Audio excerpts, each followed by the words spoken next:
All right, we're gonna get started. Happy Thursday, everyone. Thanks for coming to our technical contractor training.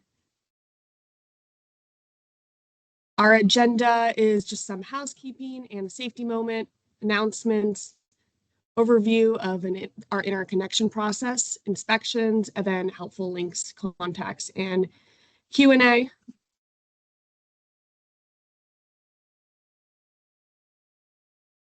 All right. As always, please mute your mic.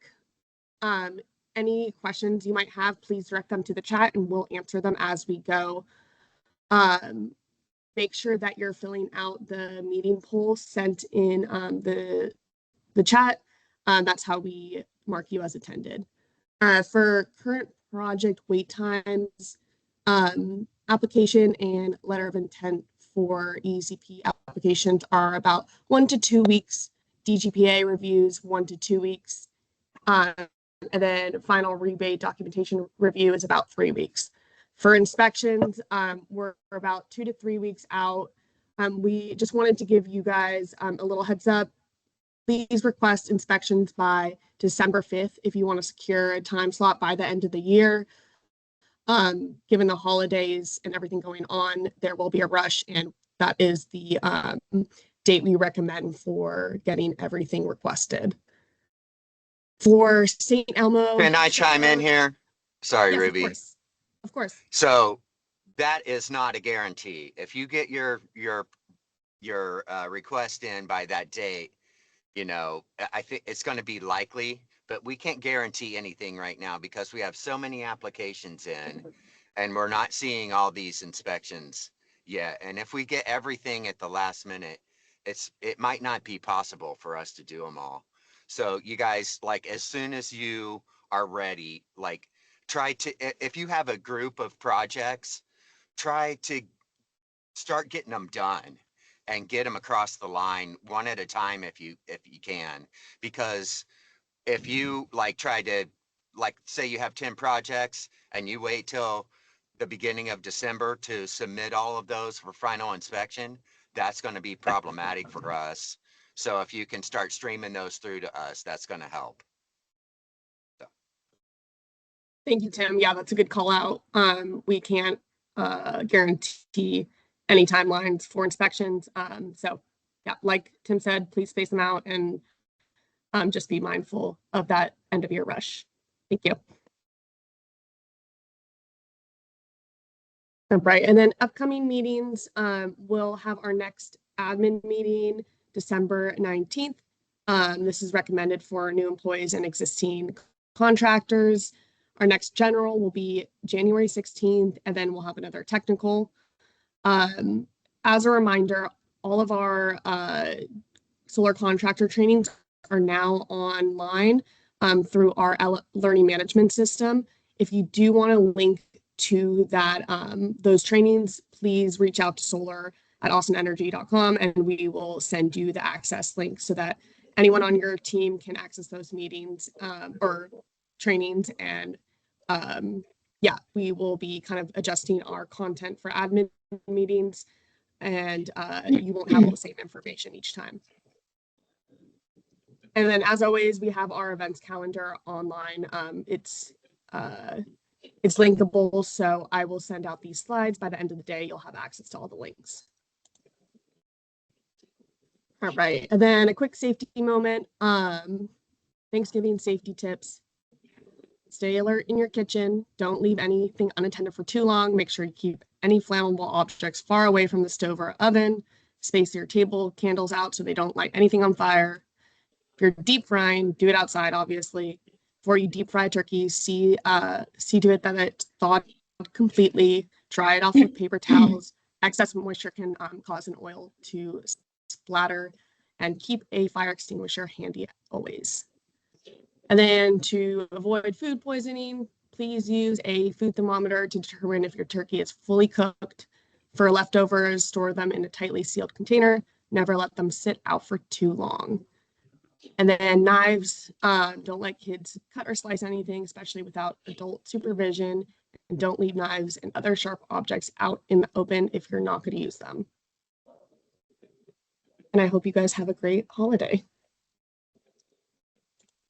All right. And announcements. Tim, I don't know if you wanted to jump in here. If you have any announcements, I'll let you take the floor if you'd like.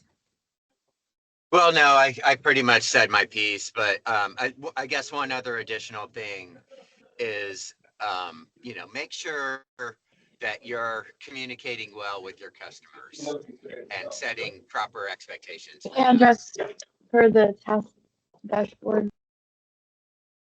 Getting some feedback. Okay. So anyways, I'll leave it at that. But, if you guys can be communicating and setting expectations properly, it's going to, keep your customers happier. And then that will, help free our time up to do the critical things that we have to do to get these projects across the finish line from our side. That's all. Thank you, Tim. All right. CDP program enrollment registration is open from November 1st to December 21st. This is if you're interested in performing your own residential disconnects. There's a link to this program on the slide, so please check it out if you're interested, and just note the registration deadline. All right, and then we have a new team member, our temporary inspector. I'm going to hand it over to Jesse if he'd like to talk a little bit about himself and just say hi.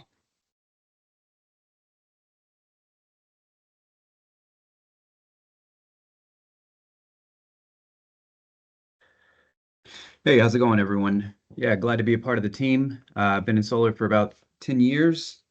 Yeah, happy to help get through this end of the year push.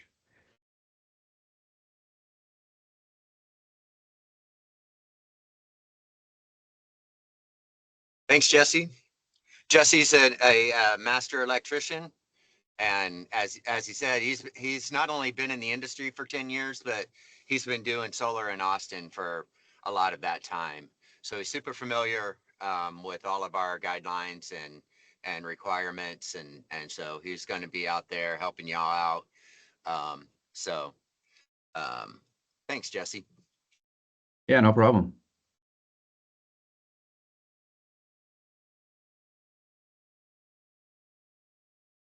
All right, so the in-phase meter collar is approved. In-phase IQ meter collar is now approved for residential installations within Austin Energy Territory. Like the Tesla and Connect DER devices, it can be installed between the utility meter and the meter socket, providing a streamlined path for distribution energy resource integration. CAE approved meter web page, which now includes in-phase IQ meter collar overview and specifications, installation preparation guidance, and links to registration and field constellation resources.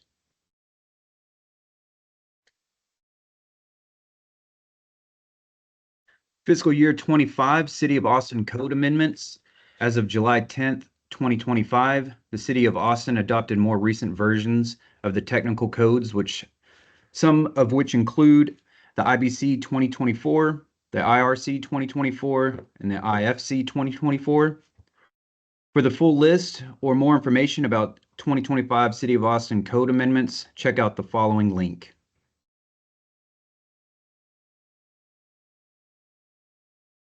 Thank you, Jesse. And like I said, I'll be sending out these slides, so you'll have access to those links. Then I'm going to turn it over to Megan. Thanks, Ruby. Thanks, Jesse. Glad to have you here. Thanks, Tim. Morning, everybody. So today we'll look at the overview of the interconnection process, look at a couple of local requirements, best practices, and then a walkthrough. So just really quickly, we've got some interconnection references here. Several of you have seen the slides before. However, I'll just go through a few of these. So of course, reference material for this work is going to include the NEC 2023, Article 690 for solar systems, and Article 705 for interconnected electric power sources.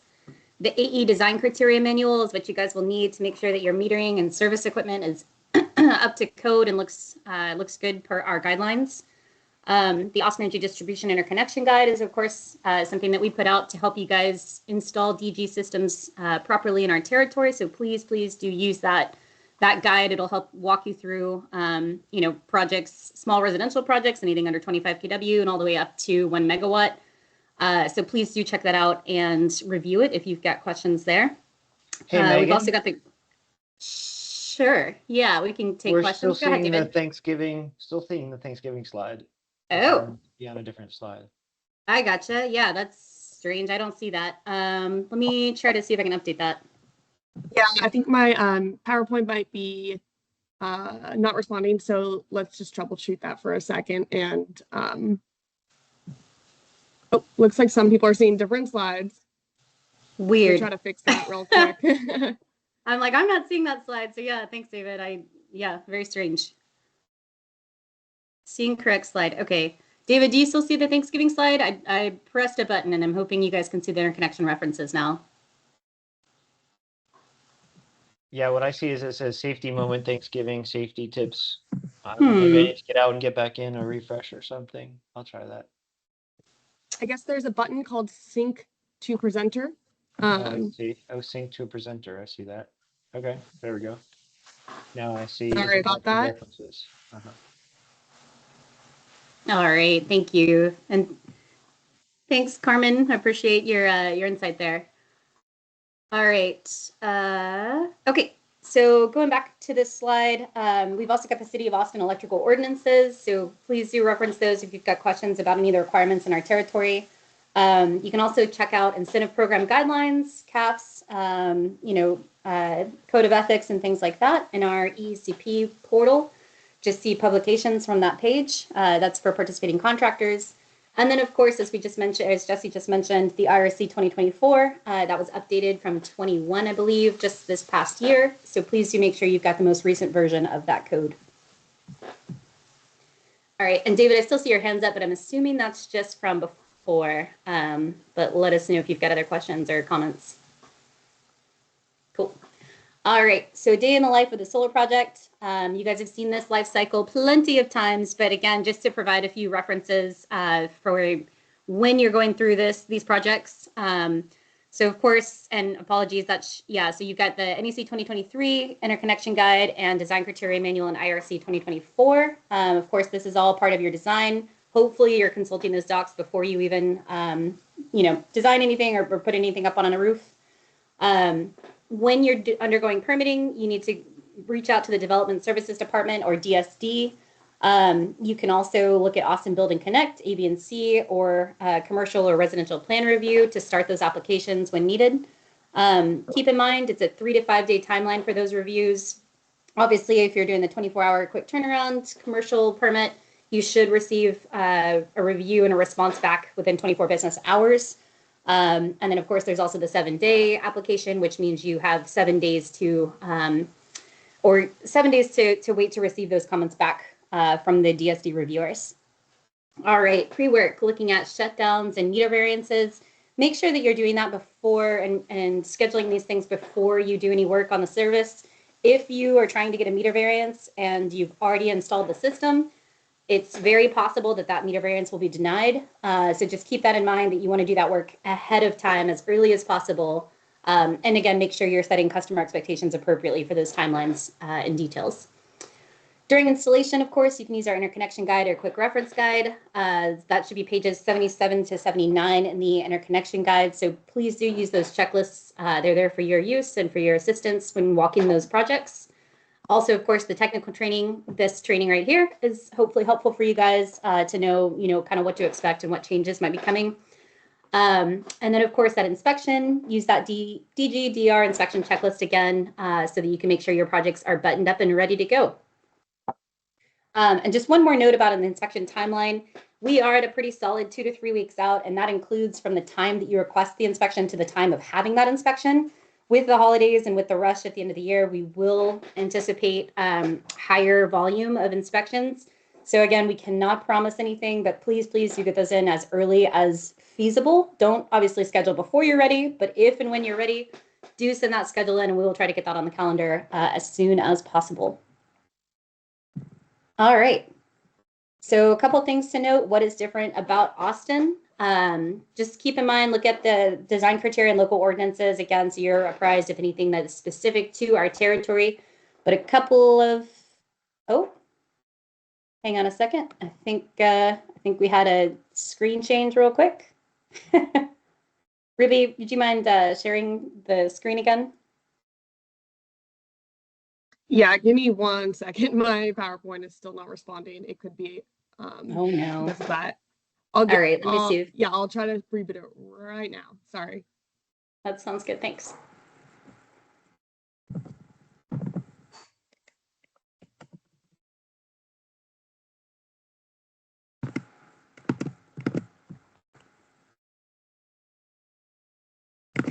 All right, well, while we wait, any questions so far? Looks like I've just seen a few regarding the chat bot. Hopefully everybody's on the right, well, obviously we don't have slides, but hopefully you guys all found the right slides. All right, I do see a question from Michaela. Thanks, Michaela. So I'll go ahead and read this one. Hello, trying to submit for a meter caller consultation on the ABNC portal, but after attaching one line and clicking continue, I get an error message, error calculating flat fee, contact the help desk. I did chat with ABNC and make a call to the support line, but I haven't heard back in a few days. Yeah, that's obviously not what we would like. Let me, Michaela, I'll put a link in the chat so that you can reach out directly to DSD. They should have chat and appointment hours this morning from 8 to 1, I believe. So I'll put that in the chat as well so that you can reach out to them right after this call.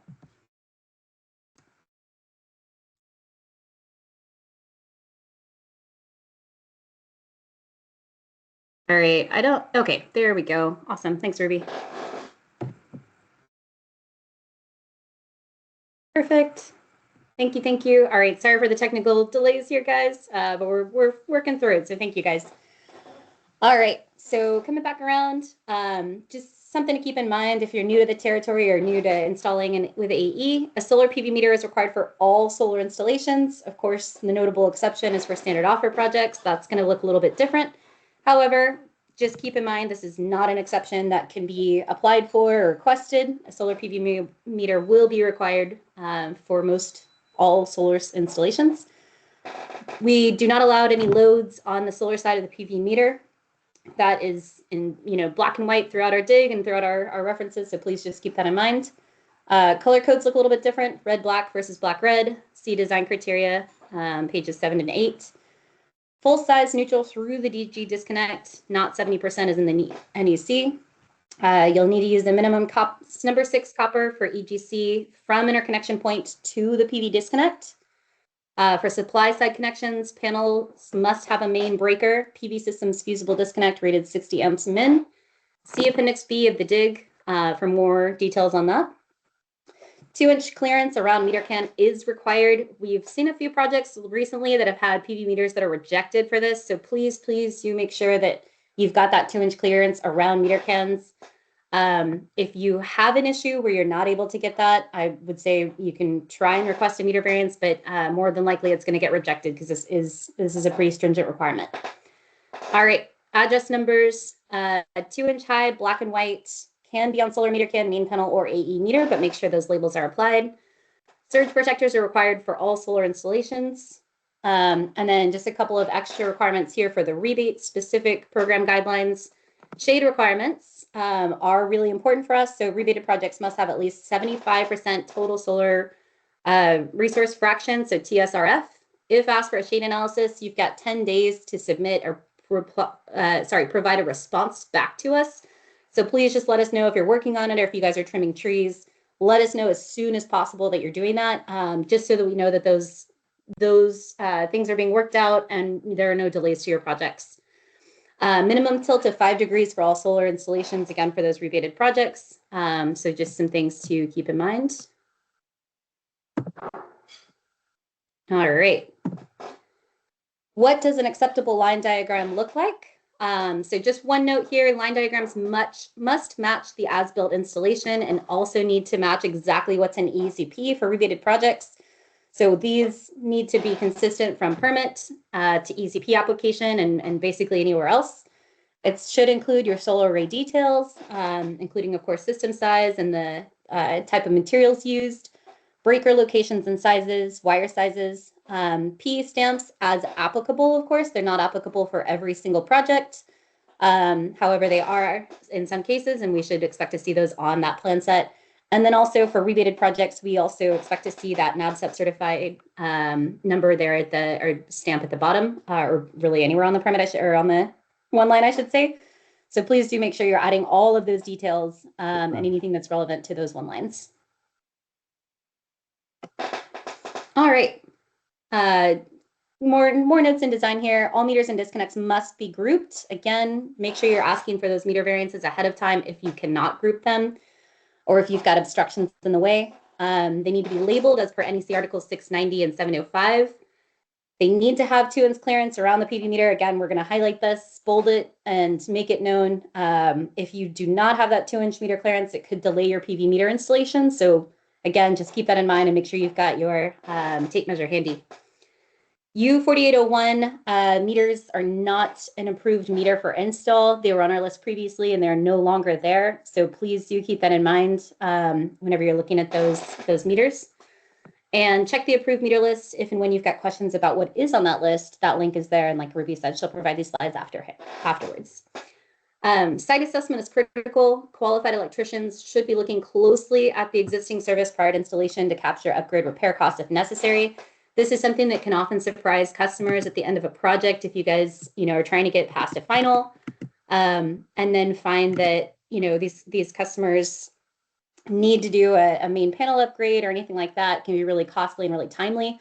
So please do make sure that your electricians are reviewing that service equipment prior to any installation. All right, and with that, I'm going to pass it over to Jalen. Thank you, guys. Morning, everybody.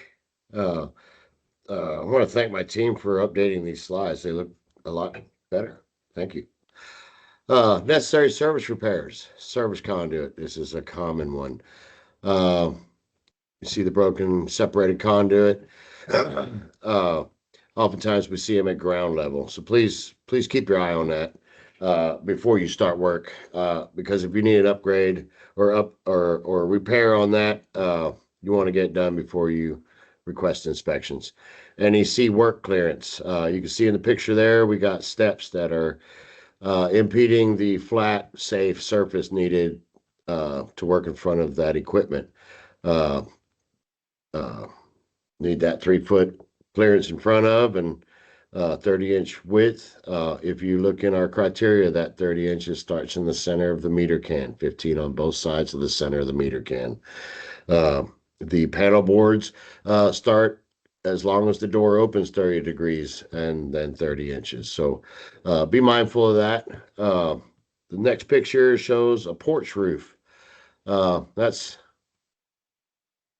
not permitted to have any service equipment underneath the porch roof.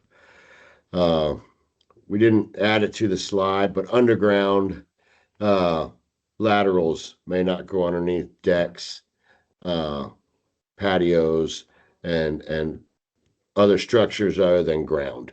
So be mindful of that as well. Next picture, no exterior main service rag riser. Most of those are gone. They've outlived their usefulness and have been updated, but once in a while we see them. So before you start work, just make sure everything is up to date. Everything's current. The equipment's in good shape. Things like the rag risers are definitely not permitted any longer.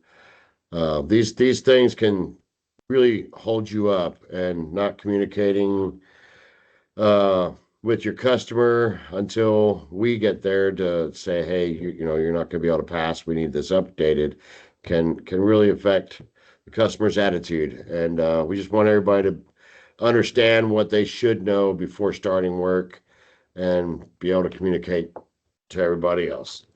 Next page. For supply side connections, line side connections, see interconnection guide, appendix B. I can't see these. I need to blow this up. We need to disconnect within 10 feet of the supply side connection for all residential installations. When you're making that connection, top and bottom of the panel board are your locations that the panel board manufacturers give you to have connections and whatnot. On the sides is not enough room. Make sure you don't exceed the panel board manufacturer's requirement for space inside of those as well. Does not have a minimum your disconnect on your supply side connection must be a minimum of 60 amps fused, and there be no loads on the solar side as well. Next page. Correct placement of the connector. These are piercing taps, and these pictures were pretty well taken from the manufacturers. We tried to make sure that your people in the field know that, hey, the conductor must be flat, straight. That piercing tap is required to be on a flat, straight conductor, not any bends, not any turns. That will prevent you from being successful on an inspection. Next slide. Common design errors. Service upgrade requirements are not met, such as we were seeing in the other slide. Rag risers, decks, porches that were built after the service was already there that no longer allow that service to meet code.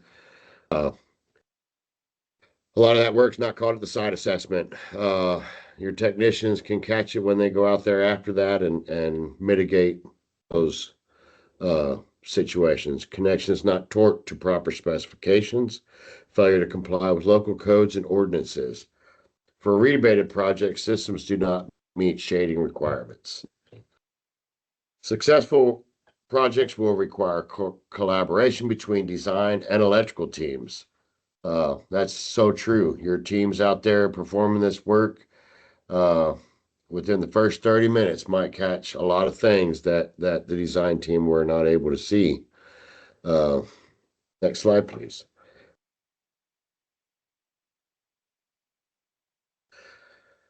Design metering reminders. Breaker sizing. Main must be equal to or less than the meter socket rating.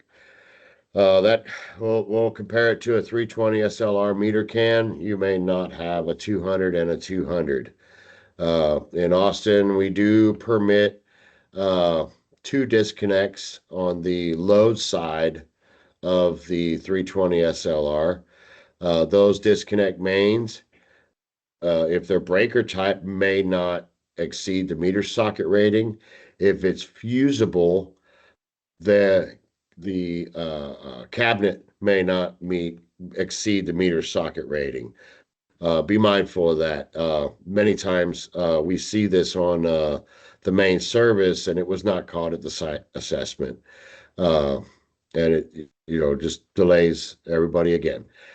Wireways ahead of the building meter are not allowed per AE Design Criteria Manual, Section 1.8.5, bullet number 2. Definitely, if you have questions on that, consult with the AE distribution metering. You can request them to visit your job site to give you any advice that you may need.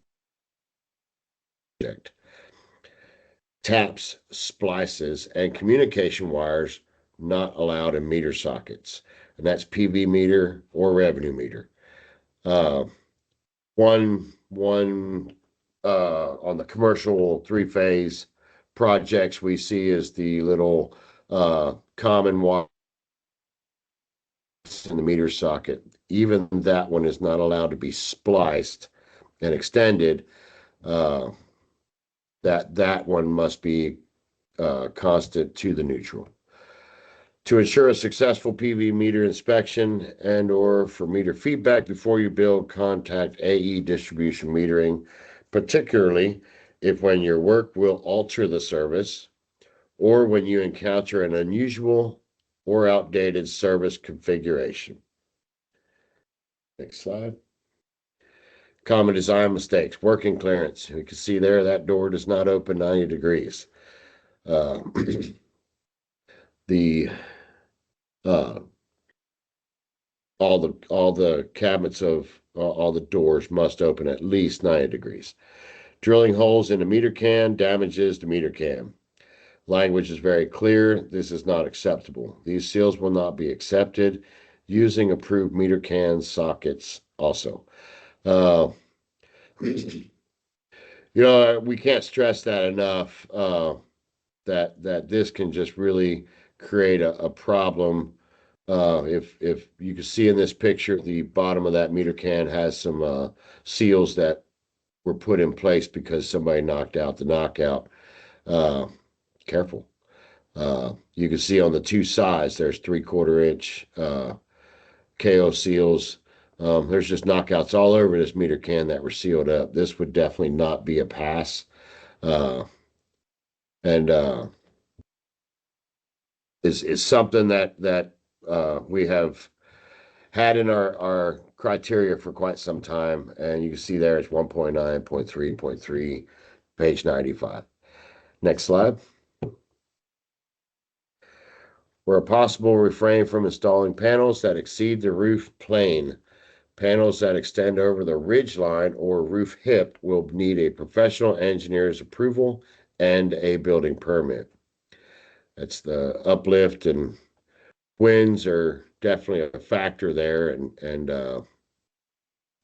something that we require an engineer's stamp. Next slide. Shade analysis requirements.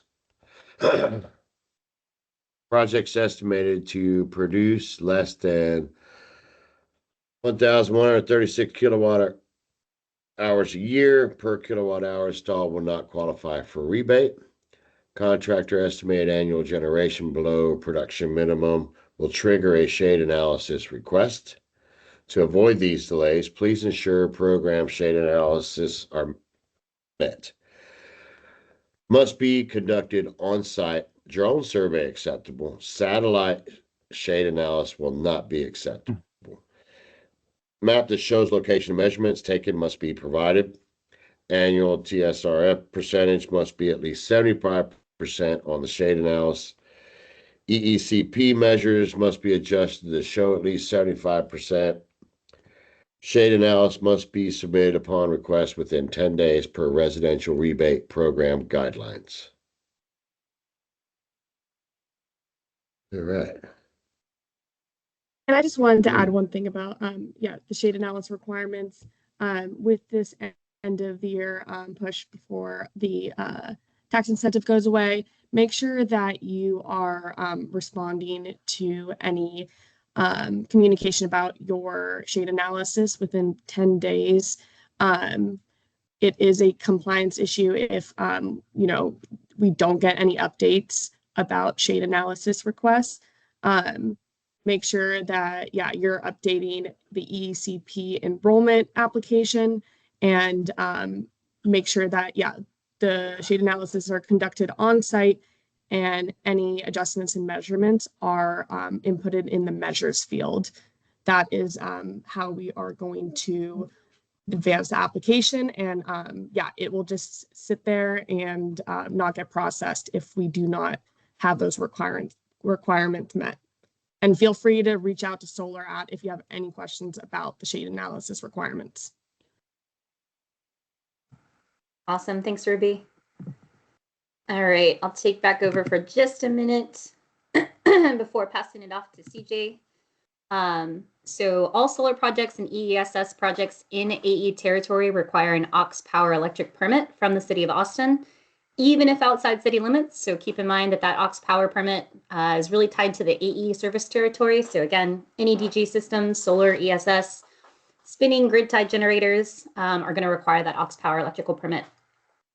Keep in mind that permits from other jurisdictions do not suffice. So every once in a while, we'll get something from another county or from another service provider. Unfortunately, we cannot inspect any of those permits. So please do make sure that you're getting the right permits for your job and reaching out to the right teams. We will not perform inspections or set PV meters without the aux CP, aux Power EP. So please do make sure that that is active prior to requesting even a pre-con or an initial meeting with us. Once that's active, you guys are welcome to, of course, you're welcome to reach out prior, but you're of course welcome to reach out and request a pre-construction meeting if that's something that you're looking to do. If working on an existing system and you need to cut a PV meter seal, please request a 301 rough via the ABNC portal on that permit, and we will come out to make sure that that gets cut in a timely manner, and we'll prioritize that as well so you guys can get that done as soon as possible. When you apply for the aux permit, please use the following language for the permit description field. This is really helpful across the board from DSD to AE metering and everybody in between. So make sure you're using language like install new or additional, the system size, kilowatts, rooftop, carport, or ground mounted systems to existing or new residential or commercial projects only. Of course, if you're including energy storage, please include that as well. And include the system size. And then if you're using supply side connections, also add that language in addition to the other details that you're adding to that description. All right, what are some common permit types that you might come across? So just to reiterate, aux Power EPs are required for all DG projects. However, you may need other permits based on the scope of work. So for example, you may need an upgrade permit if you're working on the billing meter or utility side of the meter. This does require an approved ESPA or an electric service planning application. So please submit that in a timely manner and then make sure that that is added to your permit as well. If you're working on the customer side of the billing meter, it will require a pair permit. This does not require an ESPA, so just keep that in mind. For commercial projects, you can do this scope of work under a remodel permit. This, again, can apply for work on the utility side of the commercial meter and also requires an approved ESPA. Anytime you're going to do ground mounts, solar shingles, commercial projects inside of city limits or full purpose territory, you will also need a building permit. And you may need to reach out to either residential plan review or commercial plan review as applicable. So just keep that in mind when doing those additional structures. And then, of course, depending upon the work that you're doing, if you want to get a consultation ahead of time, or if you're looking for design intake, field consults, things like that, if you're looking to install a transfer switch, you can do that work on an AEIS permit. So you'll just apply online via the Austin Build and Connect portal as an AEIS, and then work with that team to make sure that that review is being conducted prior to closing out the solar aux permit. And then just something to keep in mind, and we'll reiterate this throughout this deck, but the City of Austin Development Service Department manages the permitting process. So if you've got questions about vendor registration, ABNC logins, permitting details really outside of the aux permit or 311, feel free to use the chat and appointments feature. And I know I still owe you guys that link, but I will post that here in just a little while. But do reach out to DSD for those types of questions. All right, a couple of other permitting and inspection reminders. If taking over a project that already has a permit, you'll need to modify an existing permit. You can either transfer it into your company's name using the transfer of contractor letter, or you can remove the previous contractor and then assign yourself to the permit. In this case, this is like when you don't have access to the previous contractor. However, the homeowner can then sign the removed contractor letter, and then you guys can go from there. You'll need to submit a new DGPA and wire diagram for either option. So of course, when taking over a permit, we want to see what work you guys are doing, not what work was proposed initially. So please just make sure to add those there. If you're adding subcontractors and registered agents to existing permits, be sure to request a modification to your electrical contractor registration. You can do so using that link to update existing contractor registration information and licenses. Keep in mind there are two types of registered agents. One is a master electrician or inspection agent, and they're able to attend inspections on your behalf. The other is a registered agent or a permit escrow agent, and they are able to pay for and get details on permits. However, they are not supposed to be attending inspections in your stead. Again, reach out to DSDBTCS. That's the Building Trade and Contractor Services Group with questions regarding your request submission if and when you submit any of these modification requests and have not heard back. All right, do not install until you have an active permit. This is true across the board, no matter what type of work you're doing, but please, please do not start work until that permit is active. Solar and energy storage systems do not receive formal electric plan review for residential or commercial projects yet. So just keep that in mind for now. If you do want to receive sort of a plan review, you can request a pre-construction meeting with our inspectors who will meet you on site to kind of discuss your plans and look at what you're intending to do. So just make sure you've got an active aux permit first, and then can request that pre-con meeting if you've got questions about design. Work on electric service, i.e. upgrade, repair, remodel permits requires a separate electrical permit that must be closed prior to requesting that final solar inspection. I've seen a few inspection requests come through lately that have open repair or upgrade permits. Just know that we will have to cancel that inspection request and ask that that is completed before we do the final solar inspection. There are instances where we can do partials for solar and battery projects. If you need to do a shutdown for the battery, but you want to bring the solar online, it's possible we can kind of, work with you on that. But for the most part, please do keep in mind that that other service work needs to be completed prior to requesting that final solar inspection. Additionally, please pay re-inspection fees before requesting inspections. Funny enough, the system should prevent you from requesting an inspection if you have outstanding permit fees. However, what it instead does is prevents us from scheduling them if you've got outstanding permit fees. So please do check that before sending those in so that we don't have to cancel for that sort of administrative error. For rebated projects, non-participating subcontractors may not pull the aux power permit while another contractor applies for the rebate. Just keep in mind that that documentation needs to match across the board. So system must be contracted and permitted by the same participating contractor. If you are using subs or you're working with subs, then please just add those subs to the CAF and to the permit. However, the participating contractor needs to be the main electrical contractor on that permit and on that CAF.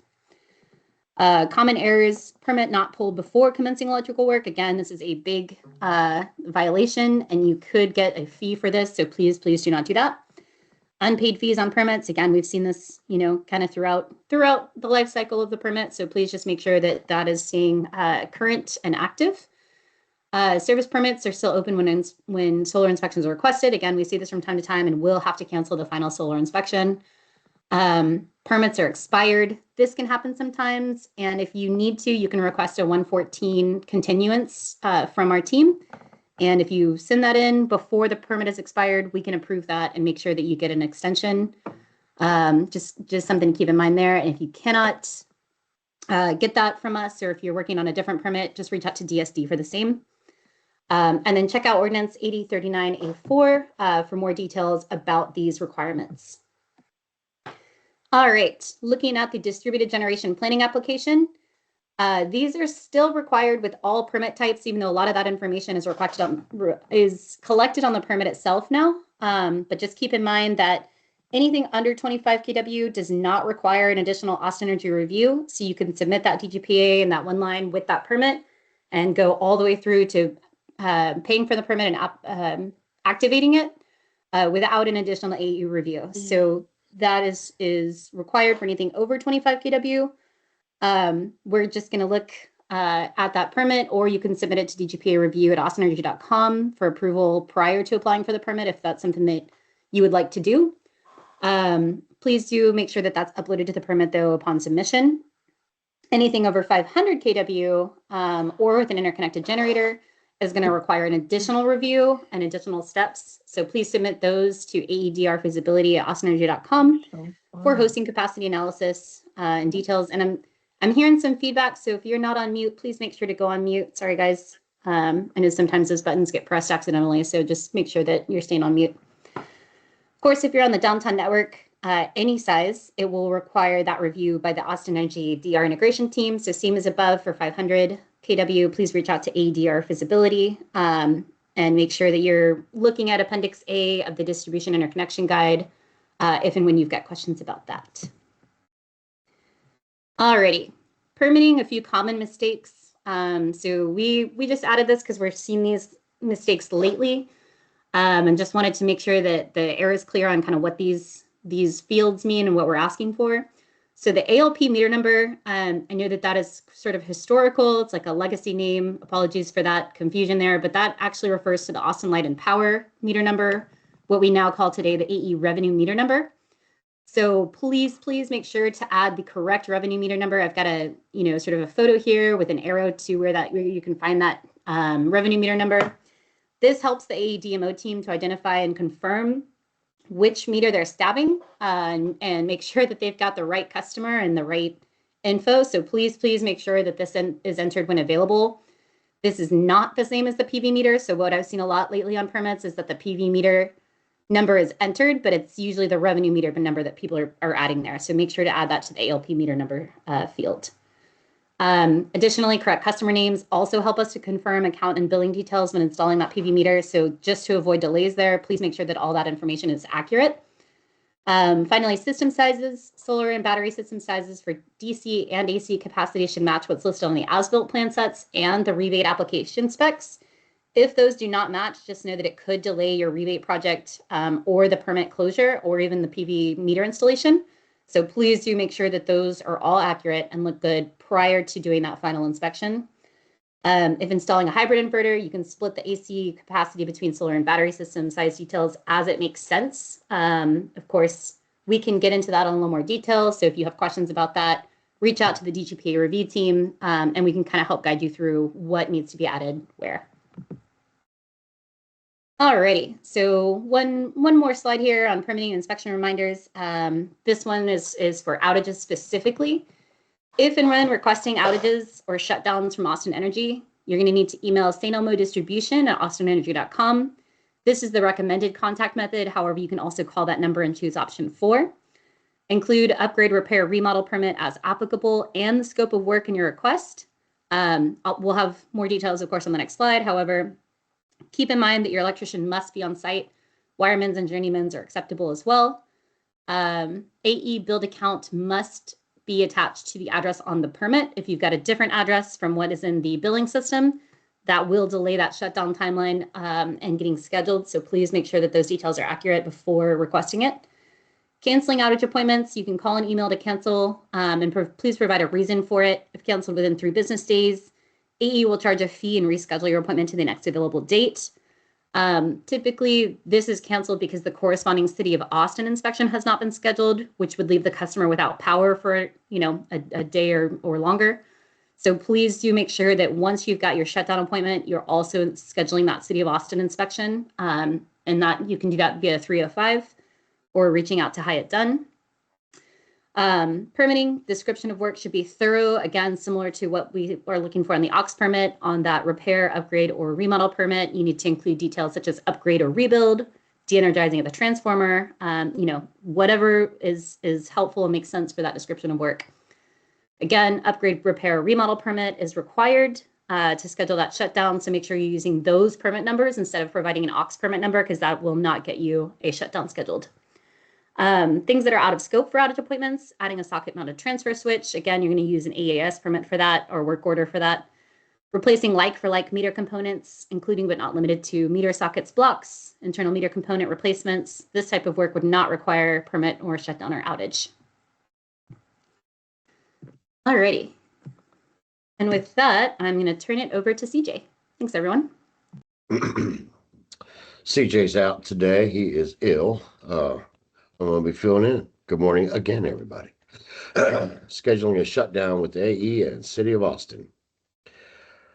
Permitting, you will need either an upgrade, repair, or remodel permit for commercial projects. To schedule the shutdown, please include key details such as upgrade or rebuild within the permit description work.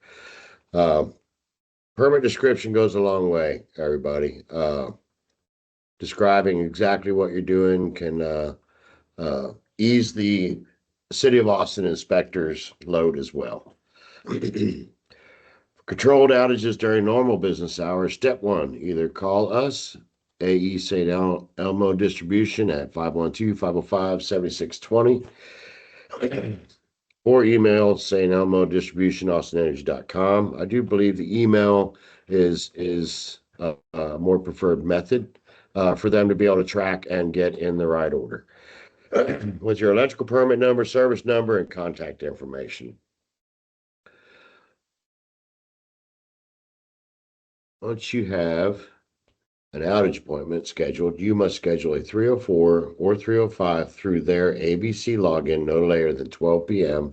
the business day before. If you do not, they will cancel your shutdown. Patrolled outages after business hours. Email Austin Energy's work management group. Email inquiries about your work order. They will respond to you. Then once you're scheduled, please email DSD inspection supervisor. Mr. Dunn will coordinate the inspection with his team. The on-call inspector will be notified that you will be having an after-hour shutdown. If you don't coordinate with Mr. Dunn, you'll have to use the emergency hours, and it just might delay you getting your project inspected and turned back on. Next slide. When do you need a meter variance? Meter variances are requested when you don't have both meters capable of being grouped or within sight. Further than 20 feet apart. You can see in the image here, we put a red box around the gate. So that gate, it swings open and closed. This is true. Looking at this picture every time, I'm looking at it now, wondering if it opens all the way, if it'll damage the meter. We might have another problem there. But the gate blocks the visibility between the meters. That would need a variance. A fence would block the visibility of the meters. Chain link fences, any barriers that would prevent the Austin Energy staff from walking from one meter to the other. Barriers like that would require a variance. More than 20 feet apart. In the criteria, we allow 20 feet as our maximum distance for being grouped. If you exceed that, you need a meter variance. You can see the image on the right. It's, no more than 20 feet, but the contractor there had to move the PV service away from the gas regulator to get his proper clearances. Next slide, please.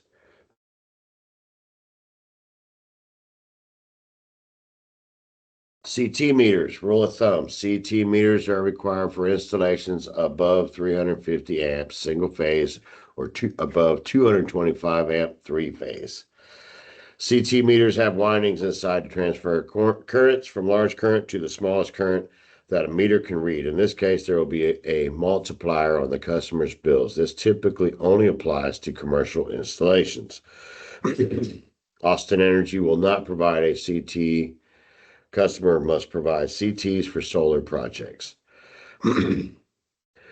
This inspection request process is different if an instrument rated CT meter will be used. Contact your distribution metering group to schedule a CT inspection and meter installation after the PV system is installed and after passing a 304 temporary inspection, but before requesting a final solar inspection.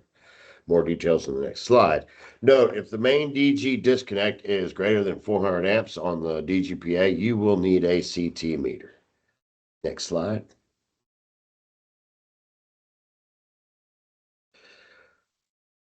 CT meter, how to request an inspection. All instrument rated PV meters are required to have a CT meter inspection. For safety purposes, CT DG services must pass the 304 inspection first and remain unenergized for inspection without exception per NFPA 70E. CT meters must not be energized prior to the metering inspection, referred to the DCM section 1.9.1.9 for proper height requirements. There is a minimum, there is a maximum. Self-contained meter sockets do not require a 304 inspection. So all of the inspection process flow is designed here now so that your journeyman in the field and the inspector are not working with energized equipment and can perform their inspections in a safe manner, and everybody gets to go home. To request a CT inspection, once the 304 is passed on the aux EP, contractor requests a CT inspection from AMEO AEDMO dispatch at austinenergy.com. Once the CT inspection passes, AE dispatch will order the meters to be programmed. Once programmed, dispatch is notified, the meters are released for install. AE dispatch then updates the internal AE billing system to include the new net billing meter. AE distribution metering operation techs then have 5 business days to wire the CTs and install the CT meter. After that, contractors are eligible to request a final solar inspection and upon passing will receive PTO. You didn't when with this process here, please don't have your systems energized until you receive the PTO. The supply side of the revenue side of the CTs are going to be on, but the PV array should not be energized until day of inspection. Next slide, please. Meters must be accessible 24 hours a day, grouped within 20 feet, section 1.9.3.1 of DCM, 3 feet of clearance in front of the meter, 2 inches clearance around the Austin Energy meters. Center of meter must be between 30 and 72 inches above grade. I don't think we put in there, I don't see it. The surface in front of that meter needs to be flat, level. The meter installer needs to have a safe place to stand to install and remove meters. Flat and level is difficult. Sometimes there's slight slopes, so on and so forth. But if you have any area in front of that meter that is not relatively flat and not level, that would be a not a pass. Cut seals. If you find a cut seal on site, please report to AE Revenue Protection at austinenergy.com. If you do not report the cut seal, you may be held responsible. Request a rough to get a seal cut for service work. Common errors. Meter is wired incorrectly. PV meter, the top is the line, which is also the PV, and the bottom is the utility, the grid, the revenue. Improper meter cans, not the approved type, or a different utility. Meters behind lock gate at inspection. Temporary meter left instead of permanent meter. Knocking out your own holes in the meter can, must use factory KOs. Using plastic and wood anchors. Next slide. All right. Design, permitting, pre-work, installation. Headroom above a service, 6'6", roof or overhang. 2-inch clearance around all meters. I like the surge protector device added to the main panel there. Looks good. You can see in the stick figure drawing, 36-inch clearance in front of that meter. The meter, not the wall. Maximum 72-inch overhang, no more than that. Height minimum 30 inches to the center, maximum 72. Next slide. Oh, I did forget the 3-foot clearance from the gas regulator. I apologize. Can you go back one more? You see on the behind the stick figure there, we got the gas riser meter. That area right there, 3 feet, no exception. All right, next slide. Must break and isolate the neutral in the PV meter cam. In the AC disconnect, in the PV AC disconnect. So these 2 items right here constitute our PV, our DG service. That is a main service disconnect and a PV meter in a meter can, right? So we require that the neutral be floating in both of these. The neutrals and the grounding conductors separated. You can see the grounding conductor is the bonding of the cans. For a supply side tap, that would be sized to system bond requirements, table 25102. For backfed breaker connections, then you would use table 122C. Next slide, please. All right, we got some great foliage there. Hopefully we get rain and that stuff will turn green. Even plants can cause a fail. Not just this picture, but we have some beautiful rose bushes that grow right in front of services. We have many desirable looking plants that people will plant and they will grow. And they will prevent you from passing. And there will be heartache seeing them cut. Cut them back. Don't cut them completely out if you don't have to. 36-inch clearance. This growth here, I can't even do a proper site assessment without removing items. That's something, you know, your tech guy's gonna be doing when he pulls it all away. Cloth insulated service entrance cable must be replaced on all services if installing solar. That meter can there is most likely a 125 amp meter can as well. Those are old and outdated. Be careful. There's maybe a requirement that you have your tech in the field reach out to us to ask questions if there are any on this older equipment. But cloth insulated service cable, that is not permitted. Next slide, please. Roof penetration is not properly flashed. Common mistakes. There's proper boots for metal roof and proper flashing for shingle roofs. Make sure you use the right flashing and sealants. Poor wire management. Wires are not to be touching the roof. Double check that before requesting inspection. Use of material not outdoor UV rated.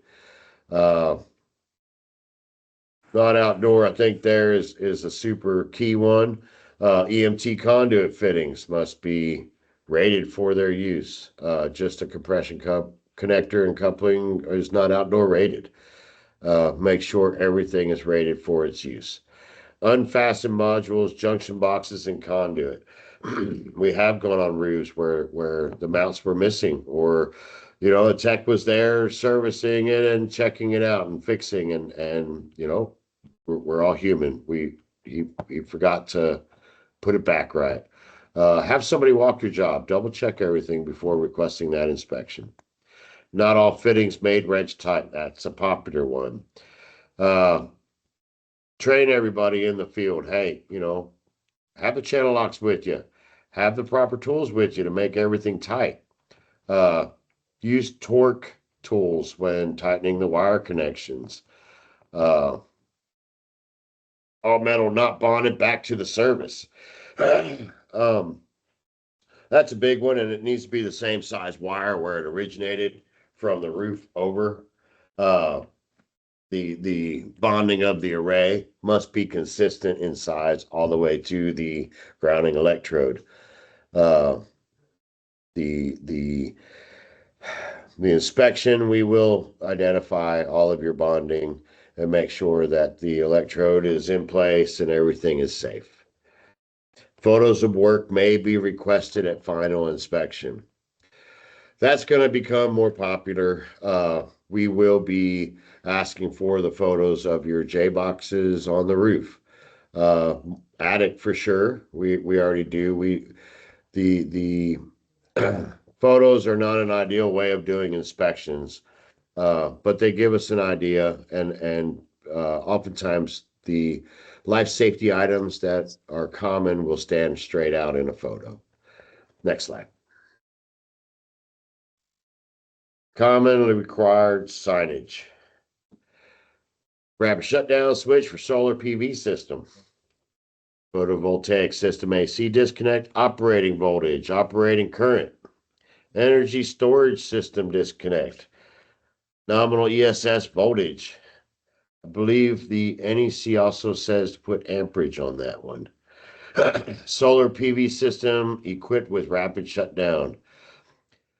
PV AC aggregate panel. Do not remove, add, or relocate any circuits from this panel. That's a common one I see missing sometimes. Warning, inverter output connection. Do not relocate this overcurrent device. That overcurrent device should be at the bottom edge of the bus, and that label should be there. This enclosure contains feed-through conductors that may be energized. The disconnect is de-energized. Warning, electric shock hazard terminals on the line and load size may be energized in the open position. It's a lot of ESS systems require that label. Warning, energy storage system on site. ESS disconnected, main breaker and main service panel must be off for whole home electric shutoff. There it. Next slide. ESS location and placard. When do we need a plaque? That's really what we're saying. We need a plaque when we can't see it. If you can't see the energy storage system, we must have a plaque. Fire department must know where that battery is located. That is without fail. You can see here it's very similar to the meters, but we have within 50 feet on here. We're not looking for grouped on the ESS. We're looking for within sight. NEC says that within sight is 50 feet. When it's not in sight, you have to have a plaque. If it's in a garage and your service is definitely going to be outside, it must have a plaque. Next slide, please. ESS installation in garages. Oh, this looks good. Garages must be finished, separated from the dwelling unit, i.e. habitable areas. You can see here we have an IFC code. In the IRC, there are requirements on these garages for the thickness of the sheetrock, the fire rating of the door between the dwelling and the garage. All that must be intact. If there's a hole in the ceiling without sheetrock, well, that ESS is probably not going to pass in that garage. If there's modifications that change the fire rating from that garage to the house, and it's identified, that can prevent you from passing your inspection. Per IFC, ESS within attached garages must be listed and marked as suitable for use in residential dwellings. ESS must be protected using approved barriers if in the vehicle drive path. Please pay attention to this diagram. There are some nuances here. If you notice at the front of this garage, before entering it, there is a section that requires protection. And I believe it's really small for me to see. I believe it's 36 inches on either side of that door. On the back of the garage where the cars can go straight back, I believe that distance is also 36 inches over, must have protection. However, in the drive path itself, as long as you're not encroaching that drive path, you're good. Next slide, please. ESS guidance, installation and interconnection. ESS must be UL 9540 listed. ESS may not be installed anywhere in a dwelling unit, habitable area, bedroom, closet, etc. If installing batteries in AFD territory, send plans to AFD Hazmat at austintexas.gov for review when individual ESS units exceed 20 kilowatt hours or when total ESS installation is above 80 kilowatt hours. Do not submit plans to AFD otherwise. Not sure what jurisdiction you're in? See the map here. ESS projects must have plans reviewed and endorsed by a Texas licensed professional engineer to be attached to the auxiliary power permit and presented at final inspection. Please have those available for us. I believe a lot of us are okay with a digital copy as long as they're also uploaded. If your tech in the field has a large enough tablet or laptop, something of that nature that we can look at the plan set, That is fine. We like saving trees. If they don't have that, then please have a hard copy. Plan sets will be uploaded to the auxiliary power permit and will be reviewed at time of inspection. Let me say that one more time. Plan sets will be uploaded to the auxiliary power permit and will be reviewed at time of inspection. That means if your plans were not done by an engineer that's familiar with the design guide and with our criteria, they're not going to pass our review. The inspection will not pass. Please make sure that everything was done to our design guide and criteria standards as well as the NEC. If there are any questions, don't fail to ask. Inspection will be failed if the endorsement is not present or does not appear authentic. I haven't had one not appear authentic. Had to verify, but everybody's good on that one. Always review manufacturer's instructions before installing. That's in bold. That's a key one. Some manufacturers say copper only. Some say don't put holes anywhere but here. Make sure you're familiar with your equipment before installing it. And I believe it's... Thanks, Shaylin. I'll take it over from here. All yeah, right. but I'm like, don't Right. go anywhere yet because we've got lots of questions and I want to take Oh, a second no. here to answer some of them. Sure, I'm gonna go into chat now. Thanks. Cool. Thank you. Thank you. All right. I'm scrolling up, guys. Sorry, and there were quite a few, so I just want to take a second to address some of these here. All right, trying to submit for a meter caller consultation on the ABC portal, but after attaching one line and clicking continue. Oh, right, that's right. So yeah, Michaela, you're going to reach out to DSD for that one. And again, it's DSD for the permitting portion of it. I saw a key takeaway a second ago that said if you've got questions about the inspection, reach out to DSD. You can, but whenever you do an AAS permit, an inspection, you're actually going to be working with AE metering. So again, for questions on submittals or issues in the portal or anything like that, reach out to DSD. But when it comes to the actual inspection, you'll be working with AE metering on that. All right. Do you need to request all the inspections that are listed in the ABNC portal? It's a commercial project. Thank you. I believe that screenshot there was showing a building permit. So I don't want to speak to the inspections required for that necessarily. That's unfortunately not in our scope of work. So I couldn't say yes or no. I'll say for the aux permit, it does list a lot of additional options. And then on the comments fields, it says required field.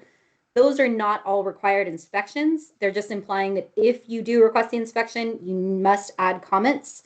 So just keep that in mind. That's very likely true for the building permit as well. You don't need all of those inspections. However, you should be able to reach out to DSD inspectors to see whether or not those are required inspections.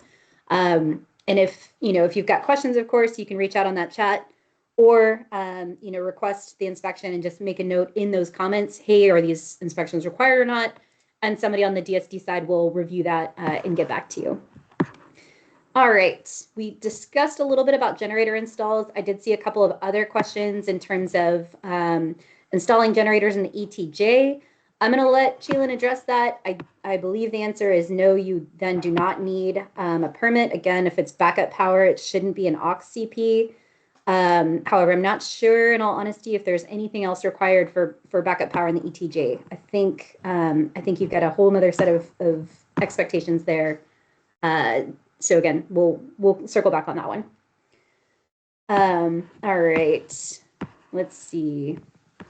Where can I find guidance on if a shutdown is required? You should be able to look at the dig to read through that and see whether or not you're going to need to do a shutdown. Additionally, I believe DSD has some permitting, a permitting manual that kind of walks you through this. So I can add those links to the chat. But again, I would consult the dig and the DSD permitting manual for that particular question. Of course, in the DCM. Apologies. How long does it take to receive an outage date?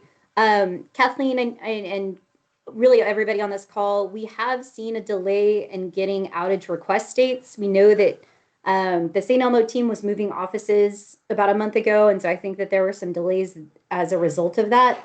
but please do CC us, or if you are not getting a response back, let us know and we'll reach out internally to try to get you some movement on that. So just reach out to solarinspections@austinenergy.com and we'll do what we can to get you that answer. Alrighty. For battery only installations, which permit is required if a service shutdown is needed? Again, that's most likely going to be a repair permit for both AE customers and customers served by another utility. Again, that should be a repair permit. If it's another utility, obviously you won't pull that aux permit. You'll pull whatever permit is required by that utility along with that repair or upgrade, and then just follow up with them to close out any of those permits or requirements.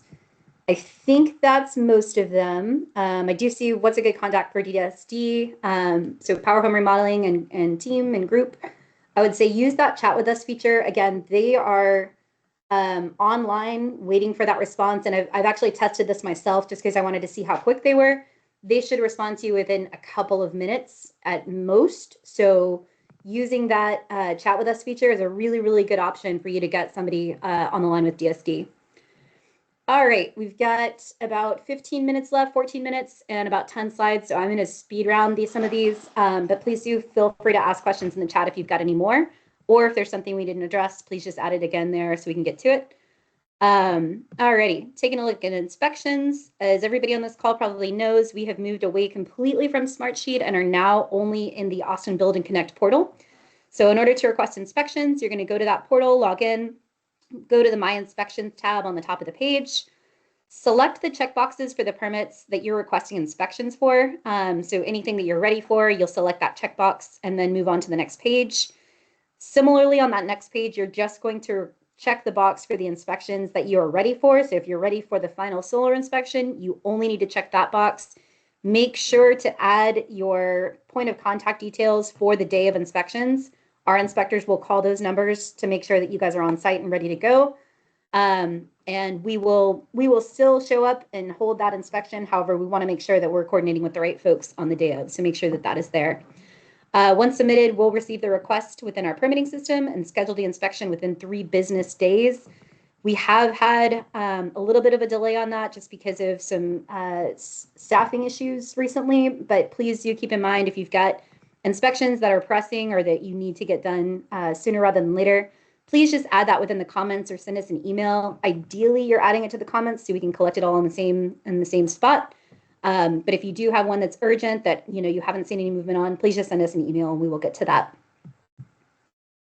All right. So once again, we kind of gone through a lot of this, but just to reiterate, requesting solar inspections in A, B, and C, the applicable inspection types, and again, I haven't listed like the 114 continuance here. You may need things outside of this list, but for the most part, the applicable inspections are going to be the 100 pre-con, the 301 rough inspections, 304 temps, and or 305s or final inspections. Just note that additional emails will be sent to you and your customers from an austintexas.gov address for AE review and permit approval. Once inspections are requested, scheduled, postponed, passed, or failed, including inspector notes.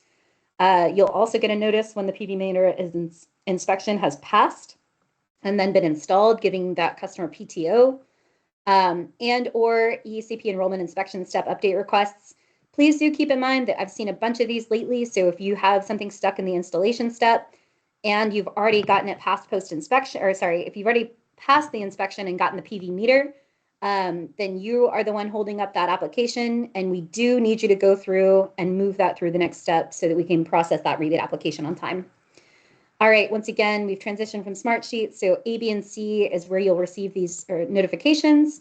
You should always check the portal if you are not seeing an update for some reason. It's very likely that you have gotten it scheduled, and if it's assigned to an inspector, you can see it on the portal as well as those emails. However, just make sure that you're checking your spam folders and also making sure that austintexas.gov is a safe sender so that you don't have any issues like that. All right, pre-installation inspections, pre-cons and refs. So pre-con meetings are on-site consultations with our inspectors where you can review design and interconnection requirements. Please do request these. Well, they're required for commercial jobs and or if you've got complex site setups or want full feedback. So please do request those if and when needed, or if you're having trouble, with your inspection pass rate, feel free to request those as well so we can get out ahead of that and work with you on that project. Before requesting, have an active aux power permit and finished drawings. 301 refs are required if and when conduit will not be accessible at the time of the final solar inspection. So if it's buried in a trench or hidden in a wall or a ceiling or anything like that, please do request that 301 so we can document that the wiring spacing looks good and everything is ready to go there. Systems over 25 kW may need additional rough inspections throughout the duration of the project, so email us if you need more assistance or have questions about that. Alrighty, pre-wire only final inspections. The difference here between a pre-wire final inspection and a pre-construction meeting is capacity. So if you have no capacity, but you're planning for future solar on a project, that is when you will pull a pre-wire only permit. It does not require you to add any capacity to that permit to those details. However, we will ask that you request that final and make sure that you're noting that on both your one lines and on the permit itself. That this is a pre-wire only final inspection. Again, you'll fill out that DGPA with pre-wire only. Don't enter any capacity info. Once that aux power permit is approved and active, you can start the work. And once you're ready, you can request final.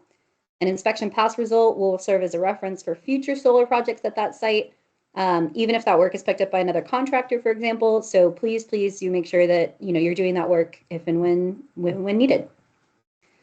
All right, how to be a rock star at an inspection. Obviously, make sure to send the correct person. Master electricians or journeymen or wiremen are acceptable. So please do make sure that the right person is there. Of course, that master journeyman or wireman electrician needs to be listed on the permit and have all of the required documentation. So they must have their license on hand, their TDLR number, their TECL number on the vehicle. Also, they should have access to the wire diagram. They do not have to have it printed out as long as it is on the permit, but please do make sure that that as-built wiring diagram is there, not just from the initial submission, but if anything changed, you've got that uploaded. And of course, your wiring layout, anything like that needs to be on site, tools to make corrections as well, so that you have a successful inspection and you guys can get that passed.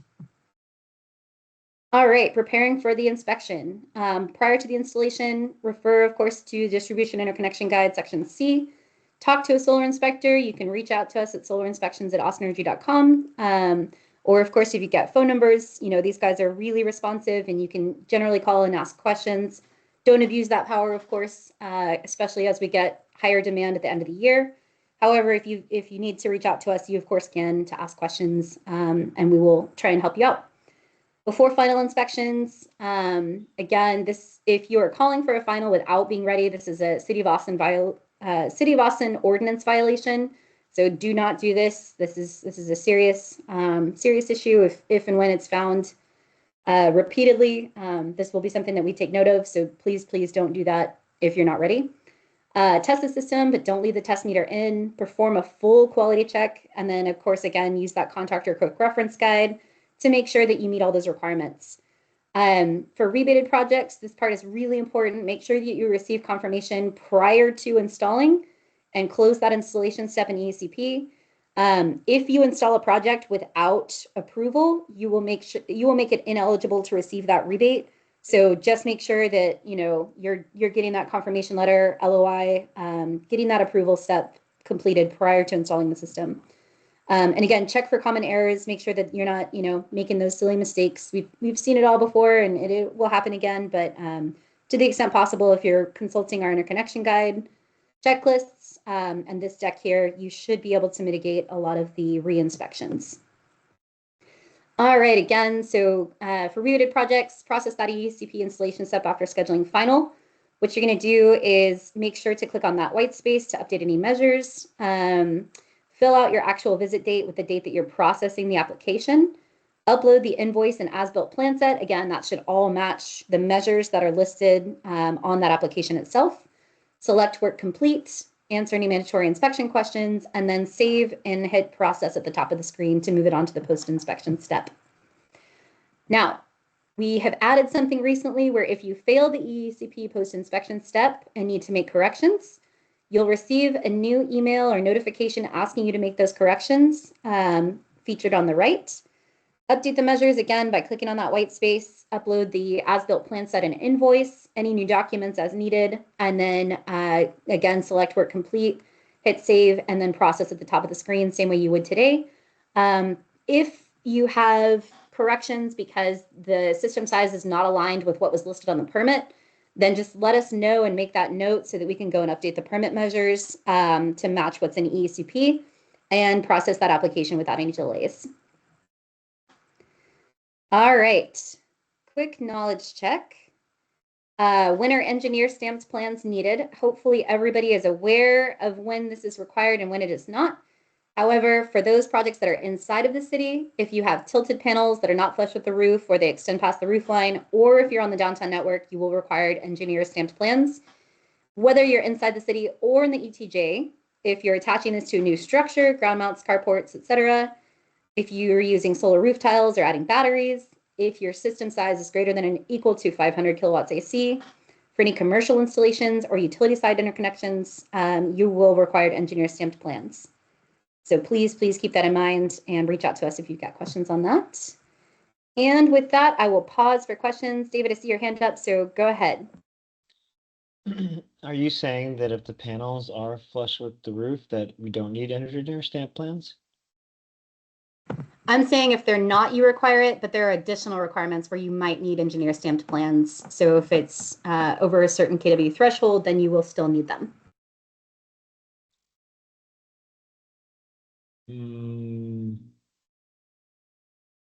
Or if you have batteries.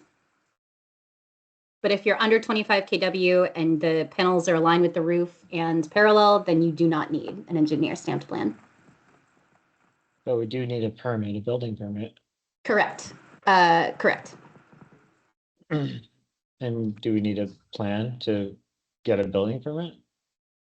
Again, I think you're asking sort of different questions. In the scenario I'm talking about, it's under 25 kW and your panels are parallel to the roof and have not extended past the roof line, in which case you don't need building permit, nor do you need a engineer stamped plan set. However, if you are installing that systems are not parallel or go beyond the roof line, you will need that building permit and the engineer stamped plan. No, it's not working. Okay, where can Yeah, we I'm find hitting the that? volume button. It's not working now. Where can we find that answer? Yeah, so that's in the dig. And I have the pages referenced in an earlier slide, but I think it's 15, 18, and oh man, testing my knowledge here. I'll have to go back and look at the third reference, but basically for versus systems over 500 kW, you'll also need it there. But it is in the dig. All right, Andrian, go ahead. About I haven't heard you guys mention anything about gen integrated system, like a generator with battery. How do you guys like approach that portion of it? And sorry, I may have misheard you a little bit. You're saying if you want a battery and a generator? Yes. So Correct. Yeah.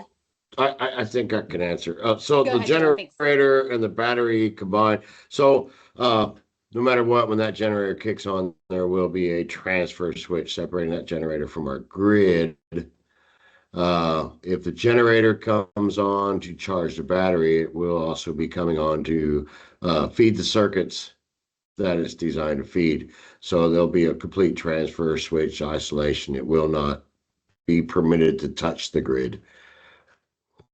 Correct. But it's like just for like clarification, like Generac has like generator and solar. So if both of them are interconnected, where one will come on and then the other will turn off. I didn't get like a clarification, like it would be like two different ATS. Well, it depends on which system we install. If it's the first gen or the 2.0, where it's just going to be one ATS. But there's going to be some form of isolation from the grid. Do we do a separate like permit for the generator plus one for the solar? Yes. The fuel generators like that do require a permit from DSD. They do get a city inspection for your gas lines and or your fuel storage, whatever. They Okay. do get all those inspections separate. That is a separate permit from your auxiliary. Yes, sir. Okay, all right, thank you.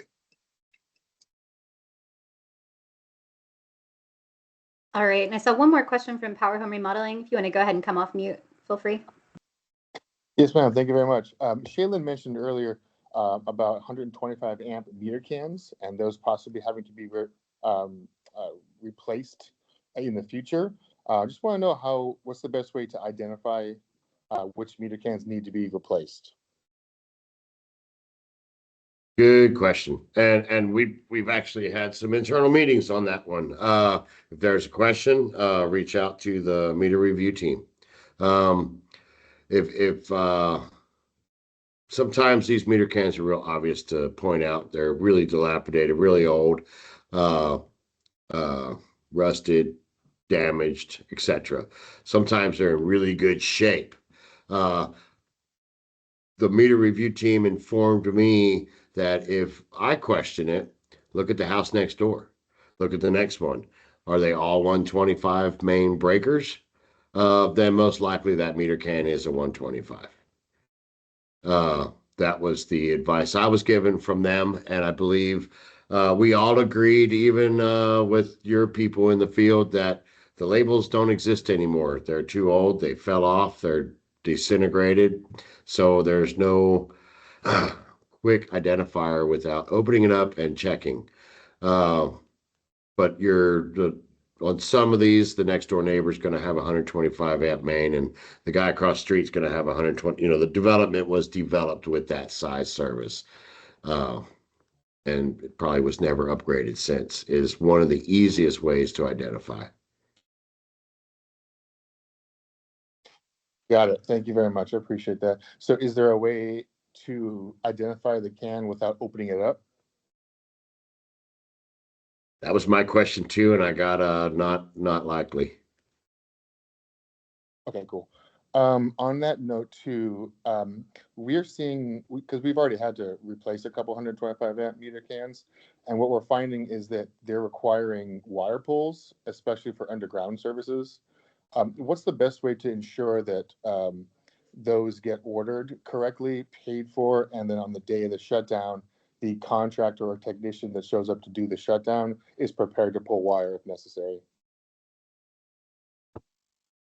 Really good questions. And I appreciate you asking questions instead of expressing concerns of what actually happens. I don't have good answers. The information I have is that the spotter, every time you do an upgrade, a spotter goes out. It is the job of the spotter to assess whether or not a wire pull is needed. I know that sometimes in the past, and I'm sure, it's going to happen again, that is missed until later. And then the fees come on later. It's really an moving target at times for you, the customer, as well as that staff in the field to make the best decision for the contractor and homeowner. And sometimes the spotter in the field might have to backtrack and say, no, we do need to re-pull that wire. As far as the Austin Energy subcontractors to go out and be prepared, I don't have any answers for that. That's a whole different building, a whole different department that I have had no pleasure with engaging with them at all. And someday I hope to, and find out what we can tell you guys to give you good info.